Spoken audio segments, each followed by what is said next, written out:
I was in a weird state of mind then, because it was being known as the worst movie, kind of the best worst movie ever. And I was like, I didn't even know if I wanted to be associated with that. So I went through this kind of period where I didn't take interviews, and I kind of hung low.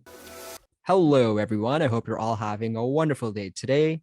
My name is Talal, and you're listening to the Popcorn and Soda Podcast, the show where we discuss all things movies, pop culture, and so much more.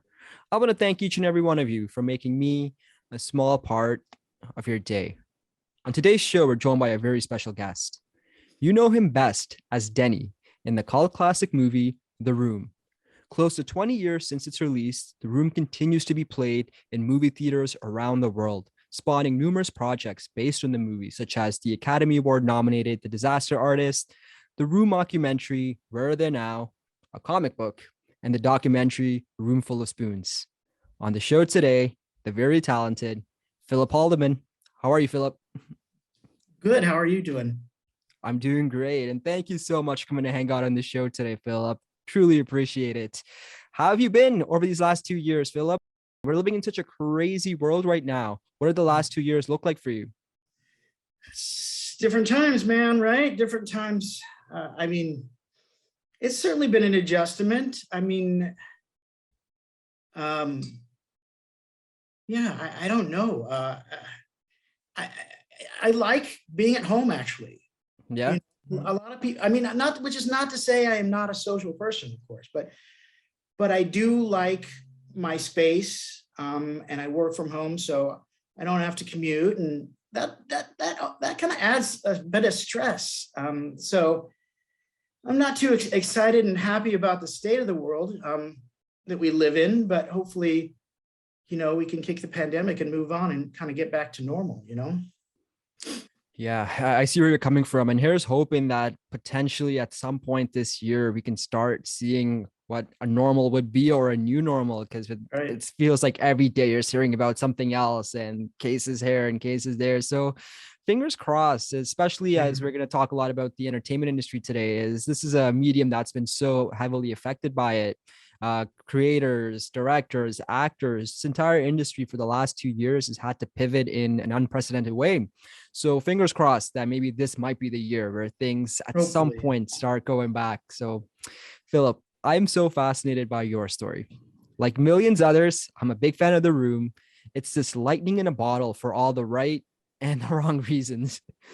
Being in this medium, what I love the most is that I can be a fan of the movie, but also getting to have conversations with people like yourselves who were part of these films. We know Greg Sestero's story. We know Tommy Wiseau's story, I think. But I'm really interested in your story. And before we deep dive into all things The Room, where does this all begin for you, Philip? What were some of your early influences, and what made you want to pursue a career in the creative arts? I did my first play, high school play, Camelot. And I didn't want to do it. I looked really young when I was in California shooting The Room. And I looked even a lot younger when I did my first play at 15 years old. I looked like I was probably 6th or 7th grade, and there's a scene at the end of Camelot in which kind of King Arthur passes the torch on to a young knight in training. And it's the last scene, and I played Tom of Warwick. And so he kind of knights me in that last scene. It's like the great hope of going up for the next Knights of the Round Table thing. But I didn't want to do it at all. But my the director, Esther Goldstein, she was a theater teacher and director, and she hunted me down on campus, like for weeks before the audition, because there was nobody young enough at school that could play that part because I looked so young. Much like Denny, I was a little bit older for The Room. And so she hunted me down, and I would duck around corners to avoid her because I knew she wanted me to audition, and it freaked me out because I had not caught,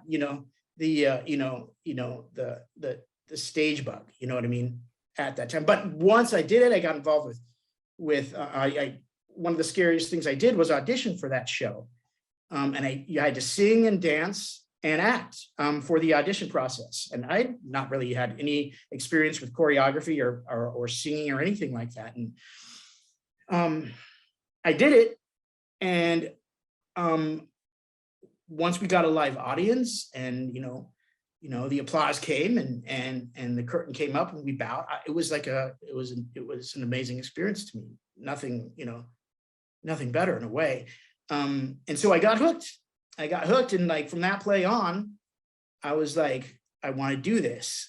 That was the beginning of the craziness, I guess, and so I decided, I want to get a degree at Arizona State University and then go to Hollywood, because, at least Hollywood is only a 5.5 hour drive from Phoenix, as opposed to going to New York City, where I'm kind of detached from my family and everything like that.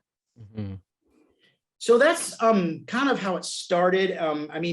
I got the degree at ASU, and I moved right out to Hollywood, packed everything into my little car, and found rent at a studio apartment. And before I moved out to LA, a casting agent,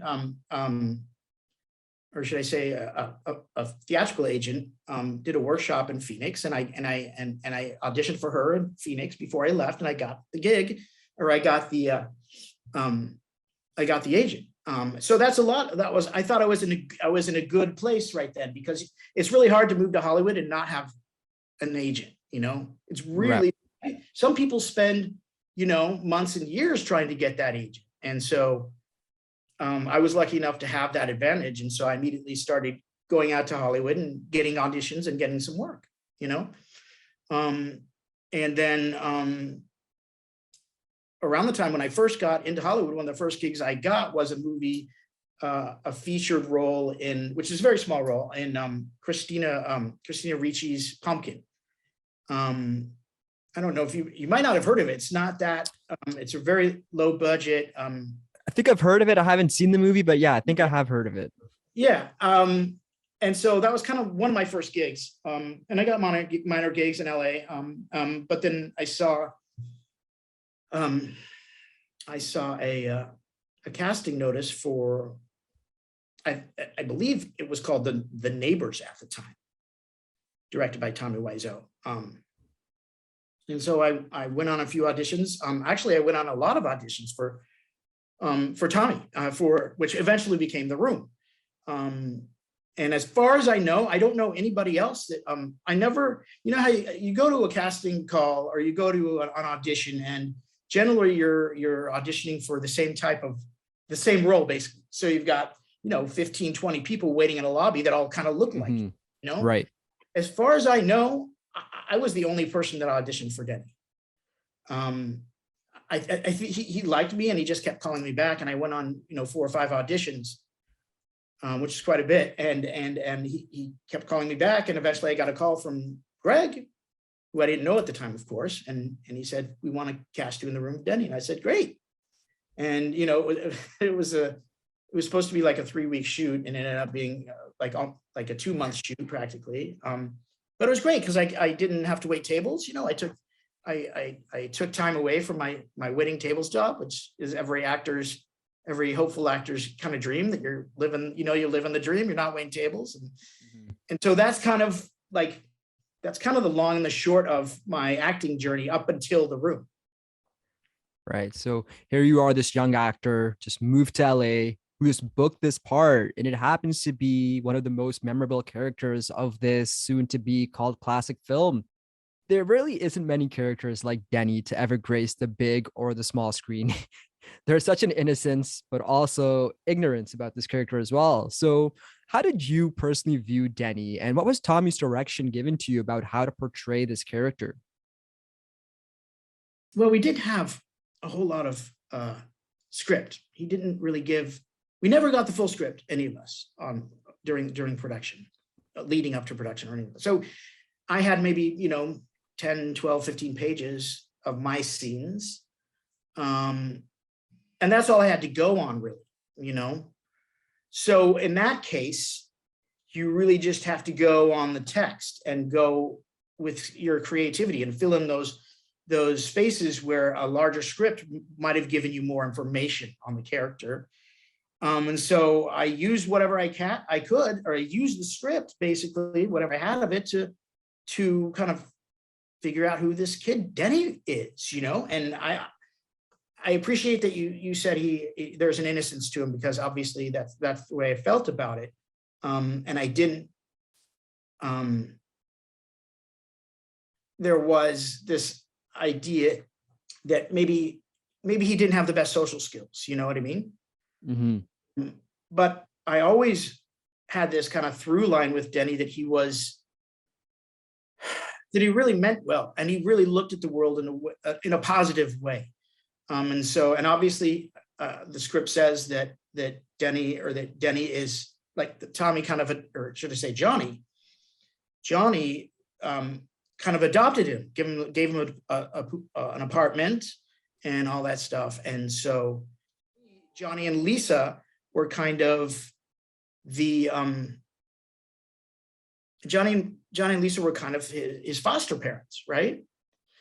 And so that's how I looked at him. I looked up to Lisa and Johnny in the most lovable way, I feel like, I really appreciated them and loved them, because I fill in the blank that Denny was an orphan, basically, and kind of Johnny kind of pulled him off the streets. And so Denny never really had a father figure, parents really at all. And so I really looked at Johnny and Lisa as, Denny's parents, mother and father. Mm-hmm. Mm-hmm. Yeah. Yeah. Now, Tommy often speaks about how The Room is a movie of relationships, and I feel like Denny is a prime example of that. You have different relationships with quite a few different characters in the movie. So let's start with the character of Johnny, which is portrayed by Tommy himself, who produced, directed, starred in this movie. So let's take aside Tommy, the director, and the producer. What was it like working alongside Tommy, the actor? Going back to your earlier question, I really didn't get any serious direction from Tommy, other than like in the Chris R scene, he was like, "You have to cry, you have to cry." You know what I mean? And that was kind of the extent of it. So, as an actor, at least as an actor, as I kind of crave direction, I appreciate when I can have some guidance, as far as acting alongside with him, I mean, he didn't really have a whole lot of acting experience, other than what we know from The Disaster Artist, so there wasn't a whole lot of like, I mean, I couldn't say a whole lot about that, you know what I mean? Because he kind of was, I mean, honestly, sometimes it didn't feel like he was present when the camera was rolling. That makes sense.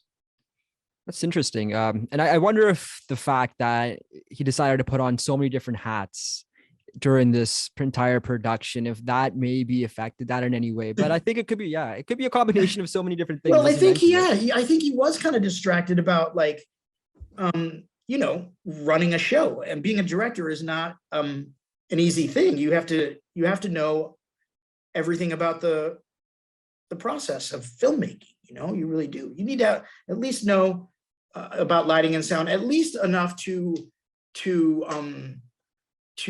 share your wishes, share what you want with those people in the collaborative process. And so I think that was part of it. Was he was new to filmmaking, obviously. I mean, really, obviously, most people will tell you that. Most people, I mean, could you tell that he was kind of new to filmmaking? Yeah, we could. Yeah.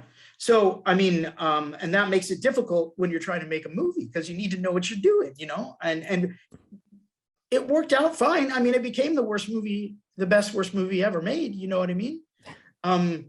But he didn't have the tools, I think, to really wear all those hats, right? Yeah, I definitely agree with a lot of the things you just said there, Philip, especially because when you are a brand new director or a filmmaker or even an actor, you need to kind of dive into that one specific niche that you're really focusing on. And I think in this crazy, bizarro world where he went out to make this dramatic film that is going to be remembered for all the right reasons, it almost kind of, in a way, backfired in this way where In like people the remember best for all way, the I guess. wrong. Yeah, it really does. And because no one's really talking about whatever movie won the Oscar that year or whatever won like the made the most money. But yet here we are close to 20 years later talking about The Room of all movies, right? So there's Right. something that clearly went right, or I don't know if people believe in destiny or fate or whatever, but there's something about this movie that just continues to just catch on with audiences and continues to invite more audiences to the movie. Now, another There was great, that build there. I have to say there was that build where it went from, I mean, it went from being like not known at all to people. It really was a home, like a grassroots build in a way in Los Angeles. That's how it started, you know, and it built and it built and it built. And next thing you know, I mean, next thing you know, people are coming to, it's showing in Phoenix, and people from LA came to watch it in Phoenix, you know. And so it's building, and the next thing you know, like it's getting all this media attention, and like it's becoming, Alec Baldwin is being interviewed for it, you know, like going to see the Room. And I'm like, what? Because at that point I had left LA. I mean, we went to the premiere, and we didn't think anything was going to come of it, you know.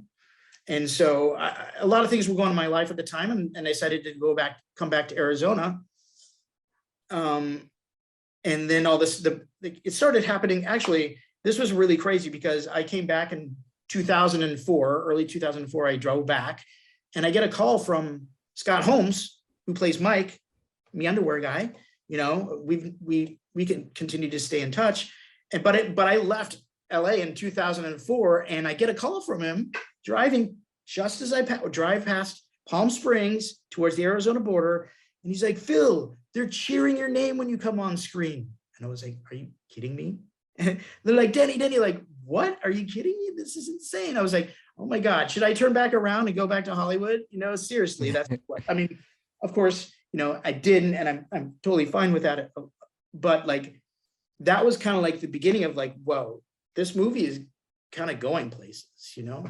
And then they get calls, NPR and media organizations asking if I want to be interviewed for the thing. And I was in a weird state of mind then, because it was being known as the worst movie, kind of the best worst movie ever. And I was like, I didn't even know if I wanted to be associated with that, you know? yeah. So I went through this kind of period where I didn't take interviews, and I kind of just kind of hung low. But after I saw it growing and became this really, and then I went to a screening, you know, a year or so after that was here in the Valley, and people went crazy. And I felt like it was like my Beatle moment, you know? And then at that point, I started shifting my mindset towards a real love for the experience, the movie, and the fans, and it really, I mean, it changed my life, you know?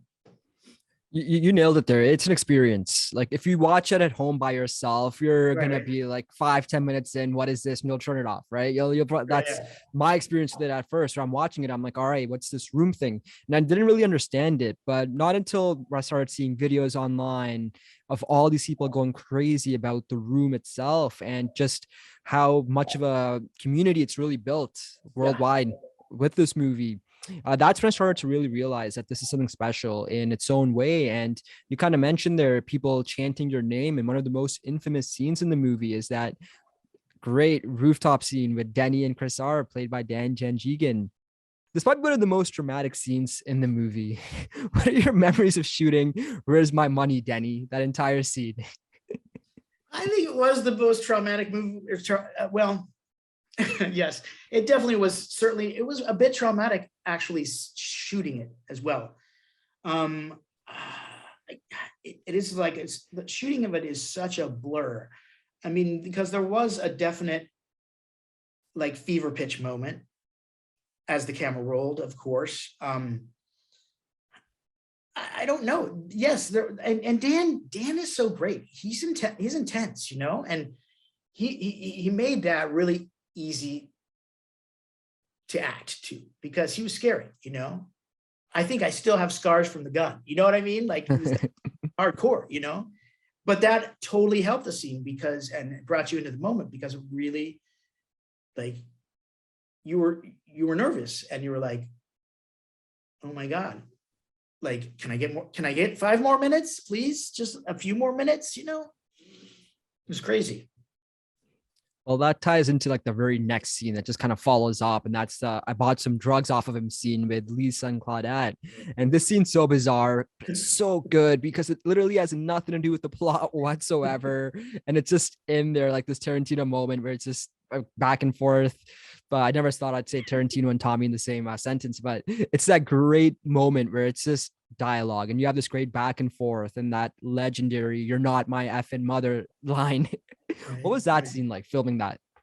Well, I consider them the same scene, basically.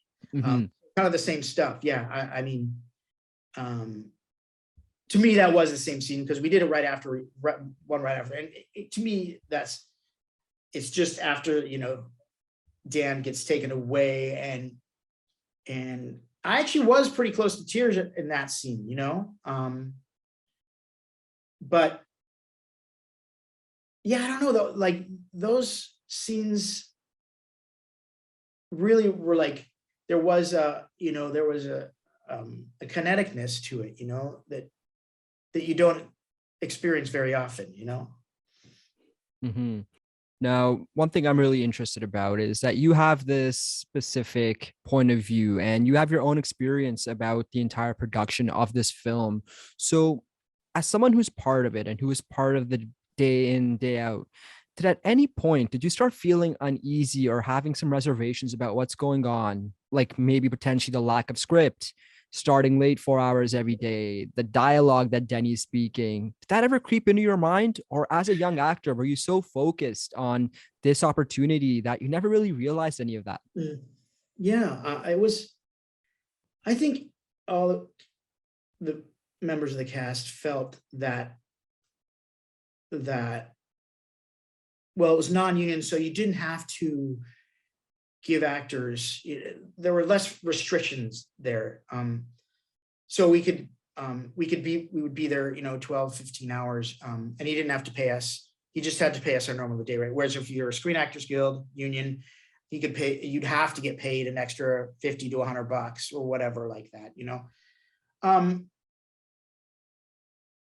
and really, we lost cast members during that.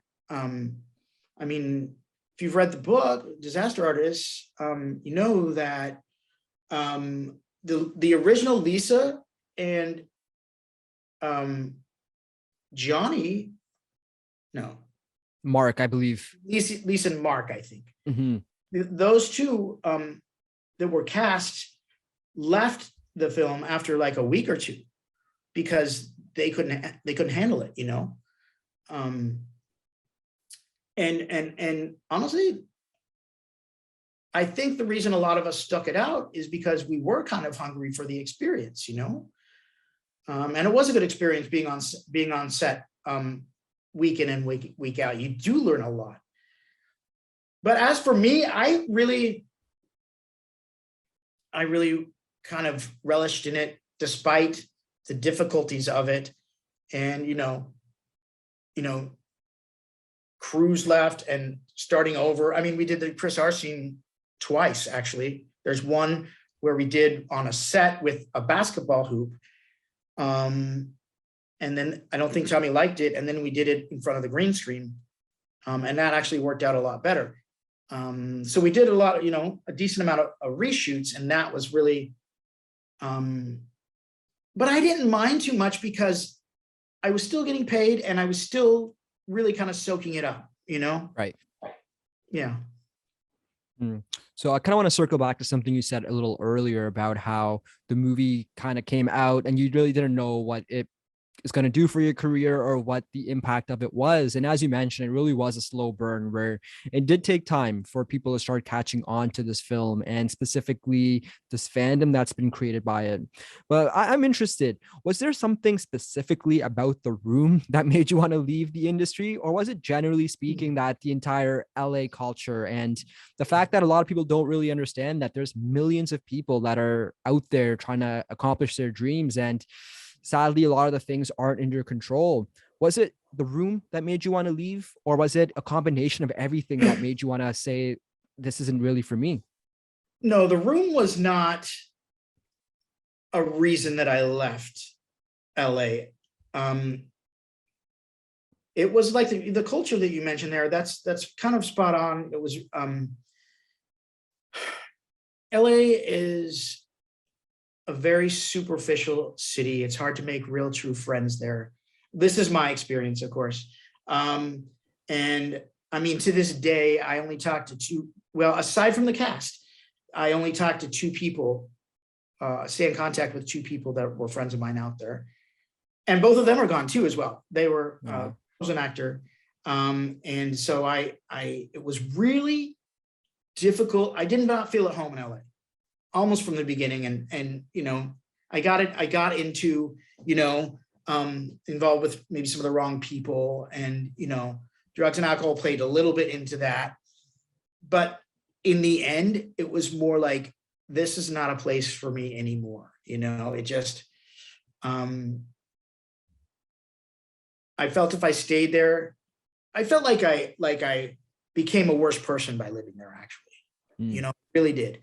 And if I stayed longer, I'd become an even worse person.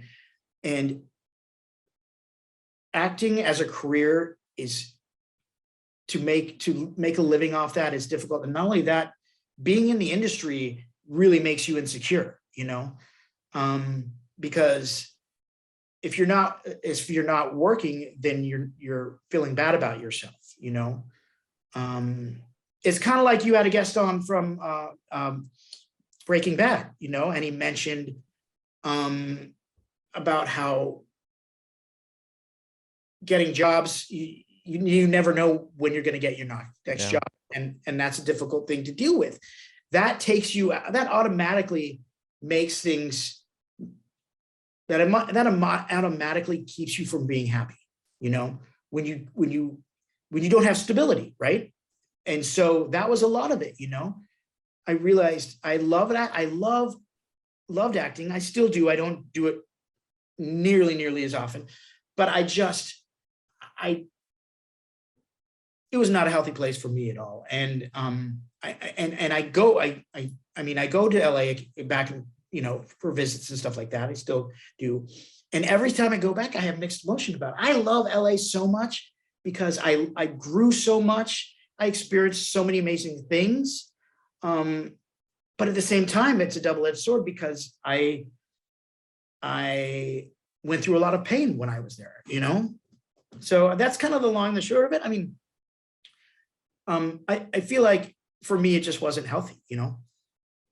Well, I appreciate you opening up in that sense. And I'm happy for you, Philip. I really am, that you found happiness, and it's cathartic in many ways, and the one thing you wanted so bad. And as many young creatives, I think this is what they want, but in many ways it's just, it drew the worst out of you, it sounds like, in many different ways. I'm sure there was a lot of really great highs, but your mental health and your well-being, it's such an important thing. And one thing I love in speaking to creatives like yourself is that we can have honest conversations about certain career points or certain things in your lifetime that affected X, Y, and Z.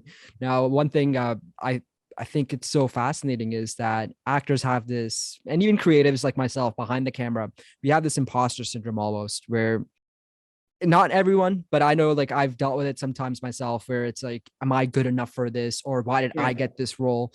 And even though people don't see the years of hard work prior to all of that and the day in and day out, and you do deserve it, but it's that voice in the back of your head sometimes that just creeps in. And just by hearing your answer about the LA culture that you kind of faced, I see so many different threads, but so many different creatives that I've spoken to that have that similar mindset.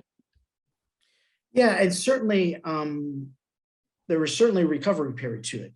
I like to say that I came back, I became an artistic refugee, after I got back to Phoenix, because I have a really great support system here, and which I did not have there. And so I definitely, it took me a while to recover a little bit, but I would never take the experience back at all, because it made me who I am today, and made me a much more understanding and empathetic person than I was, and that was always in me, but I felt like I lost it along the way a little bit, but I'm glad I came back, because I love my life now, and I'm very grateful for that experience, because nobody can take that away from me, and and it's brought joy to lots of other people, like you said earlier, Mm-hmm.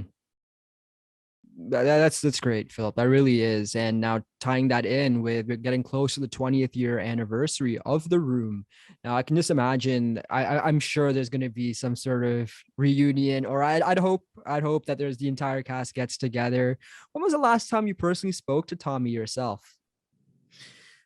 Oh, a while. I mean, like, basically the last time I talked to Tommy was, I mean, at least, physically or on the phone or whatever, was probably the premiere in 2003. I've talked to all the other cast members since then, numerous times. Tommy does his own thing, you know what I mean? What do you think of this? It's almost like people find Tommy is like a character in so many different ways, with all of his midnight screenings that he does, the Q&As, some of the comments he's made about Denny in those Q&As. It's almost that he is there's so many different contexts and how you can take it. And a lot of people talk about how the movie was originally made as a drama, and Right. now it's kind of being turned into this black comedy. And so be it. If that's what the people like, it is what it is. So just to confirm, I'm curious about your mindset about this. When you were filming the movie itself originally, was it shot as a serious drama, or was that something that was just placed in later with the comedy aspect? Oh, 100% drama. Tennessee Williams, all the way. And he made that a point to let all the actors know this is a serious drama. We don't make Mickey Mouse film here, that's what he said. But I think that's part of what makes the movie the way it is, because all the actors played their part very earnestly, and with the script, like, it was, I mean, I can't say the script was written to be funny or not. I mean, I think Tommy wrote it to be serious, absolutely 100%. And then people started laughing when they weren't supposed to laugh, and Tommy rolled with it, and we all rolled with it too, but certainly it was, I remember the trailer early on that was released before we had the premiere, they had a voiceover, and it was like, serious drama to the likes of Tennessee Williams, like, it was that's the way they promoted it early on, and that changed, and you can't go back to it, because it was funny, I mean, I remember watching the premiere and kind of like slinking down in my seat, because people were laughing when they shouldn't, but then you have this thing that is hilarious, so it was a weird thing, but that's what happened, Mm-hmm. Now, I'm going to transition over to some projects that have spun off for the various cast members from The Room. And the first one being your comic book titled My Big Break. Can you speak more about what inspired you to create this, and specifically in this art form? Yeah, it was exactly kind of what I've been talking about in my experience in LA. You know what I mean? It was exactly that. It was this battle between, like, well, first of all, it was living in LA. Even early on, I knew I wanted to write down some of my, because I mean, I'm a writer. I'm a professional writer. I'm a journalist. So I've always had that in me. I've been a writer since I was a kid, way before I was an actor. It was my life in LA, basically, because I thought from being a writer for so long too, it was I experienced some crazy shit, fun, crazy shit. Not so fun, crazy shit, life experiences, going through personal stuff. Those 4 years were very transformative to me. And I knew early on, and definitely by the time I left LA, that I needed to write it down. I needed to get it on paper. And that's what I did. I got back to Phoenix, and I lived in my little studio apartment in downtown Phoenix, and I wrote and I wrote and I wrote. And I wrote the most I ever have. I wrote almost 40,000 words about everything that happened in until I hit a writer's block. And then I couldn't touch it. I couldn't touch it because it was too personal, and it was too close. I had just gotten back from LA, months earlier. And that pain was too close of going through all that stuff. The process of the world letting you down is basically what I experienced in LA. But I had all that on paper, and I had journaled a lot during when I lived in LA. So I had that. I had those resources. But when I had a block. And then my friend said, you know what? You should do this in comic book form. And I thought it was brilliant because it captures kind of like the bizarreness of it, And so I thought that was a great idea. And I had friends in the art community for a number of years. And I found an artist, actually a friend of a friend, and then Tommy Cannon. We started working on it, and it was just like we were doing a comic book in our garage. We didn't know. Tommy is a good artist, and I'm a writer, and that's what we had. But then the second issue, we pulled in a guy named Kyle Bennett, who really led the creative force behind it. And so we've been doing it for almost 10 years now. It's like a year an issue. And I've traveled to a number of movie theaters throughout the Southwest and kind of peddled my wares, so to speak. And I've now been having a booth at the Phoenix Comic-Con for almost 7 years now. And I have the website, and so to me, people have been very receptive to it, but also to me, it's kind of like my legacy in a way. It's my story. And there's something really rewarding about putting your story down on paper and people actually reading it, but it's also equally rewarding to go through a collaborative process with the three of us, I love the comic books, but I love almost even more working with these guys, to me, like I remember that more than anything almost. So I like to say maybe I'll finish it by the time I retire, so, but I'm really, it's been a great experience because before, if you look at issue one is kind of, kind of archaic, kind of amateurish. And then Kyle came on and he made it look really slick, so it's really kind of a personal love of labor, Mm-hmm. Yeah, for everyone listening who would like to check out this comic book, you can visit philiphaldiman.com and you can get an autographed copy of your issue as well. So philiphaldiman.com, do check it out now. Because also it gives you a lot of stuff that nobody knows about, behind the scenes type stuff, so it's really great for the true like Room fan, Mm-hmm. Well, talking about the great Room fan, there's this great mockumentary called The Room, where they're now produced and directed by Robin Paris, who played Michelle in The Room. So how is it reuniting with your castmates after so many years to create this meta version of these characters? So cool, man. We each had different episodes, we each had like 2 episodes about, and this last one we all got together. I don't think it's out yet, but it's the last episode basically. And everybody's there except for Greg and Tommy. And we all it's like old times. It's totally like going back. It's better than your high school reunion, seriously, because high school is like whatever, you know what I mean? And these are guys, I like to say that we're kind of like a dysfunctional family basically, because the Room shoot was pretty dysfunctional, you know? And we all kind of went through this like weird experience together, and we'll be friends forever. We can call each other up at any time and talk, you know, and that won't end. And so that's another great joy of the whole experience, is that we're all still friends and we talk. And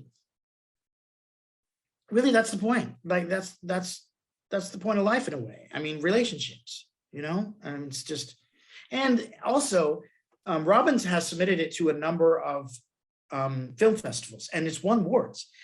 The greatest freaking like kind of fuck you to everybody saying how bad of actors we are is it won best ensemble cast for one of those film festivals. Here we are, like going through the Room experience of becoming popular and people trashing our acting, when we do the mockumentary and all of a sudden we're lauded for our performances, you know? Yeah. Yeah, it's one of those things, right? It's like, it's so hard to really talk about in terms of people not understanding it at first, and now people understanding it, but they're kind of making fun of it in this weird way. Right, but yeah. Now you guys are doing this entire story with the cast reuniting, and it's winning awards. It's like this little vicious circle with this movie. It's totally a circle, yeah. It really is. It goes back to the whole relationship concept. It really does. I loved it because like my role was so much fun. I play like Denny, like the recluse old Denny who went away because we were so fed up with everybody like making fun of him. You know what I mean? I play myself obviously, but it was so much fun because I get to play this kind of like scary dude who lives in the woods, and you know, he'll eat your head off if you come near him, and that was fun, you know. Mm-hmm. Yeah, well, one thing I'm really fascinated about is getting your thoughts on Greg Sestero's book. And in many ways, people refer to this as like the Red Bible of the Room and the making of. Now, I personally love the book, and especially the audiobook. He does such a great impression of Tommy Wiseau throughout the entire audiobook.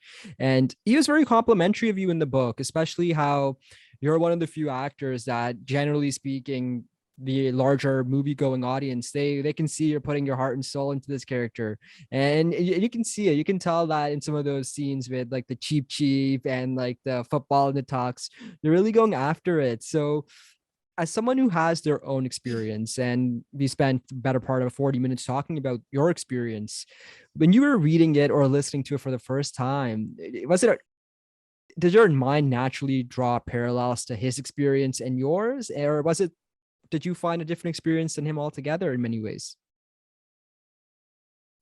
Well, I really thought Greg did a really great job, and Tom Bissell as well, because he's co-authored with it. He certainly captured the essence of the experience in Tommy Wiseau. And I'm sorry, I wish I have listened to the full audiobook. So I haven't yet, but I know, Greg did the imitation on set, you know, back in the day. I mean, he's been honing that for a long while now. But the book was solid. I mean, he captured a lot of the experience and also his experience with Tommy. And yeah, I thoroughly enjoyed the book. And then, you know, obviously we all freaked out when the movie started coming our way. Yeah. Mm-hmm. They rolled out the Disaster Artist movie in a way that was really kind of thrilling, because what they would do is, because even when the Room first started coming out, they started having lists of, if there was a movie version, who would play this, you know, and those circulated on the interwebs all over the place. And that was fun to see, you know, who wanted to play Denny, who wanted to play Tommy, and all that stuff. And when they started promoting the movie, they started rolling out who would play each character. Like they'd have Tommy Wiseau, and then we knew Franco obviously was playing James Franco, yeah. Mm-hmm. And then he released his brother was playing Greg, and like, so we were all like, oh my God, who's going to be next? You know what I mean? And when Josh Hutcherson came out, I was like, wow, that's pretty freaking cool, you know? And they showed a picture of Josh wearing this blue jacket that I wore to the premiere. And I was like, where did he get that jacket? Because I have not seen, even going out in LA, going to parties or whatever, I never saw anybody wearing that jacket. And I was like, dang, I had to go to my freaking my closet to see if it was still hanging up there, because it looked exactly like it, you know? So there was a real excitement about, you know, what the movie was going to be like. And, you know, it was fun because my friends were all into it too. You know, they were all exciting. It was like the next level of like kind of fame above what The Room had already done, you know? Mm-hmm. So that whole thing was just, you know, really, really fun, you know, that's your experience when people make a movie about you, you know? Yeah. Was it bizarre watching it for the first time? Was it like Oh, you're yeah. stepping back into a time machine and you're like, wait, they literally recaptured things that I remember vividly happening on set? What was your like overall like thoughts on the movie? Yeah, I went to the like opening night screening. It was a critic screening actually out here in the valley, and it was so funny because like we'd sit there watching the movie, and like anytime Denny would Josh Hutcherson would come on screen, like the whole theater would look back at me, you know, because they knew it was there. You know, it was like it's that level of celebrity that like is really kind of cool, because you're well known on some level, but you're also free to walk the streets type thing, you know? And it was just fun to experience that kind of level of adulation in a way, you know? I mean, like, gosh darn. I mean, I don't know how many people get to experience that in their life, you know? Yeah, that's so true, especially because it's back to this meta like universe of The Room, where it's like now there's a movie about the book, about the making of the movie. It's so bizarre, Right, but yeah. it's so good. The movie's so good because they really went after specifically the friendship aspect of it and just never Relationships, yeah. giving up on your dreams and back to Right. relationships, of course. It captures that really well. Now, whether how accurate that was, I guess only yourself and the cast really have that understanding I of it, like right? the movie, like, you know, almost as much as the book, but I do say that the movie captured the essence of the experience. The only thing I didn't like was the Hollywood ending. You know, like everybody stood up and cheered. You know, Yeah. that happened like years later, basically. You know, but it's a Hollywood movie, so they got to do that, I guess, right? Mm-hmm. When was the last time you watched The Room? In its entirety, probably in its entirety, that premiere in 2003. Wow. I do host screenings at movie theaters here when they screen it. And I usually I'll come in and peek, you know, just to see how people are reacting to it. I mean, if you wanted to pay me, I could sit and watch it, you know, but you know,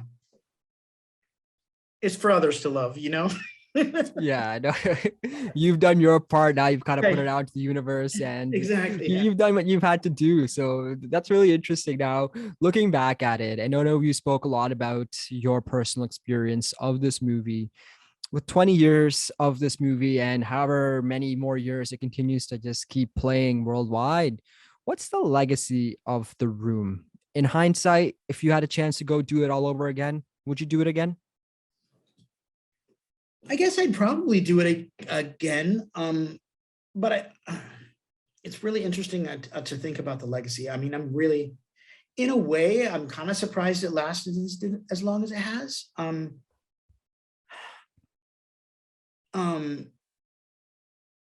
But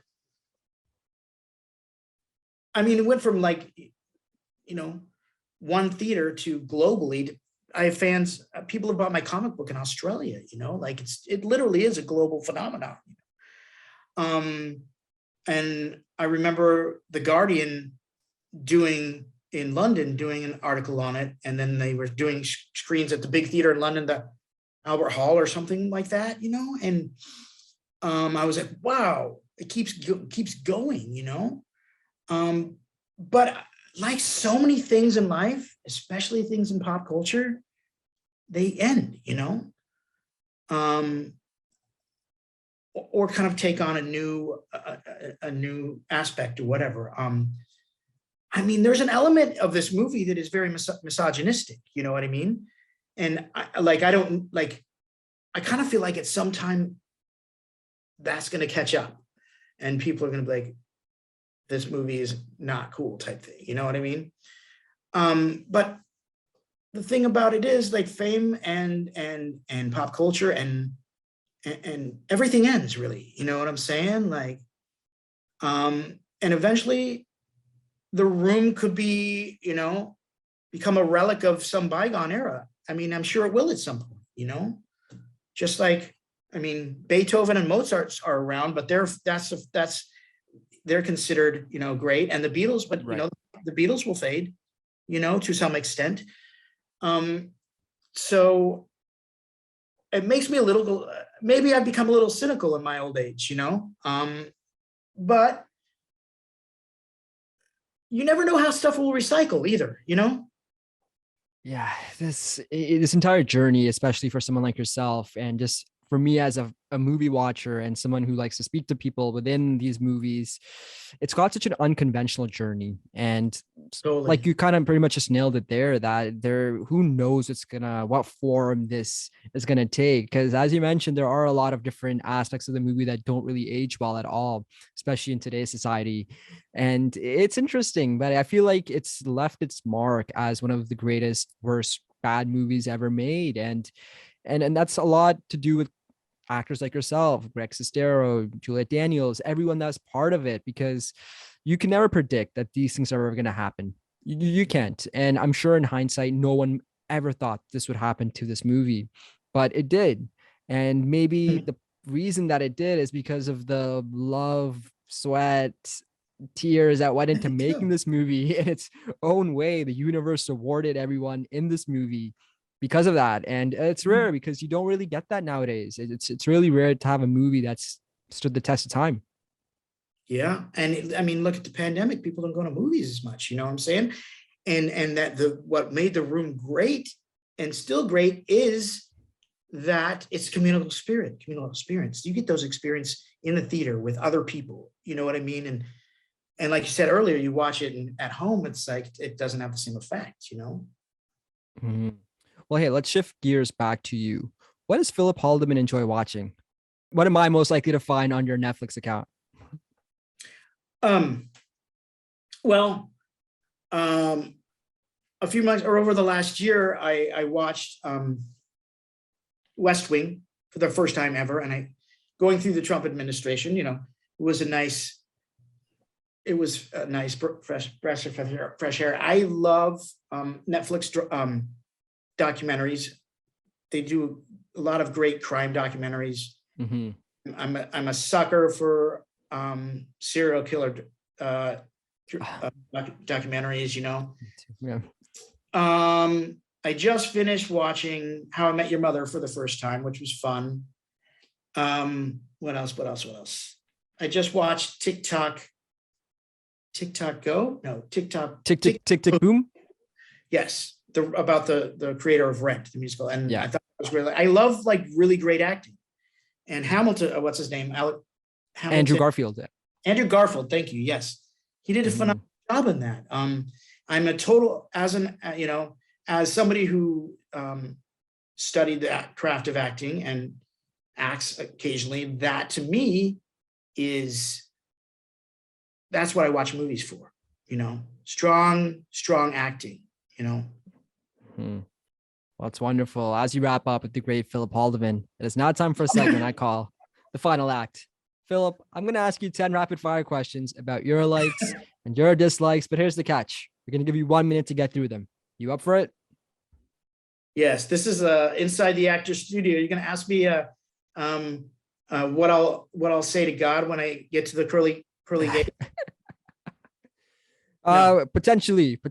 I don't know if it's go that far, but we'll see. I'll try to answer them all.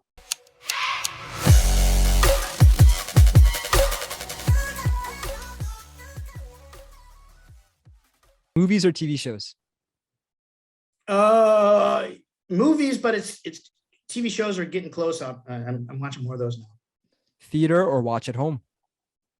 Theater. I miss going to the theater. Favorite movie? Scorsese, Goodfellas. Favorite TV show? I'm gonna go with The West Wing. It's pretty Favorite good. Favorite trilogy? Trilogy. Oh God. The third Godfather ain't so good, but I would go with Godfather. I'll just go with the Godfather. Summer or fall? Fall, man, in Arizona, it's way too hot here. Does pineapple belong on pizza? No. How often do you get recognized for playing Denny in The Room? Not that often. It's been a while. Yeah. Favorite character in The Room? Gotta say Chris R. probably. Describe Denny in one word. Loving. Bam. You killed it at that, Philip. You really did. I appreciate the honesty and the candid answers. Thank you so much for being a guest on the show today, Philip. And thank you for your contributions to the creative arts. The Room holds a very special place in my heart, and you play a big part in creating the love that I have for that movie. I truly wish you all the best, and I appreciate you coming to hang out on the show today. Cool, man. It's been fun. Thank you.